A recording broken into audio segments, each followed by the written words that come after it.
खुर्शीद। सबसे पहले हेडलाइंस। अक़वाम मुत्तहिदा के सेक्रेटरी जनरल एंटोनियो गुतरेस की प्रेस कॉन्फ्रेंस में कहा कि अफगानिस्तान को अपने मुल्क से पाकिस्तान समेत पड़ोसी ममालिक में होने वाली दहशतगर्दी की तमाम कार्रवाइयों को रोकना होगा। तालिबान को अपने मुल्क में दहशतगर्दी की तमाम सरगर्मियों को रोकना होगा जिससे खित्ते के दीगर ममालिक और पाकिस्तान से ताल्लुकात मुतासिर हो।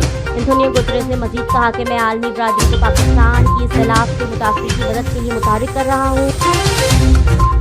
चेयरमैन सेनेट साजिश दुरानी की भारतीय शिदत पसंद रहनुमा की तरफ से बिलावल भुट्टो जरदारी के स्तर की कीमत लगाने की शदीद मजम्मत। चेयरमैन सेनेट साजिश दुरानी ने भी नरेंद्र मोदी को गुजरात का कसाई करार दे दिया। बीजेपी के लीडर का यह बयान मोदी सरकार के खिलाफ इस बात की तस्दीक की कि वो वाकई गुजरात का कसाई है। खैरपुर जिला के 8 तहसीलों के मुताबिक गाँव देहातों से ताहाल सैलाबी पानी की निकासी नहीं हो सकी।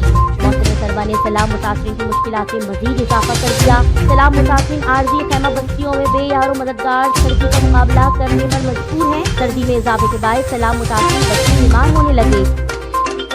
चेयरमैन के साथ इत्तेहाद खालिद हुसैन बाट का दीगर साथियों के हमरा बलूचिस्तान असम्बली के सामने धरना। खालिद हुसैन बाट ने धरने के दौरान कहा कि वफाकी हुकूमत की जानिब से मुल्क भर के किसानों के मसाइल हल करने में संजीदा नहीं है। हालिया बारिशों और महंगाई से किसान के अरबों रुपए नुकसान हुआ है। हम सालाना 2 अरब 10 करोड़ रुपए सिर्फ बिलों की मद में अदा कर रहे हैं। किसानों को आज तक हुकूमत की जानिब से सब्सिडी नहीं दी गई।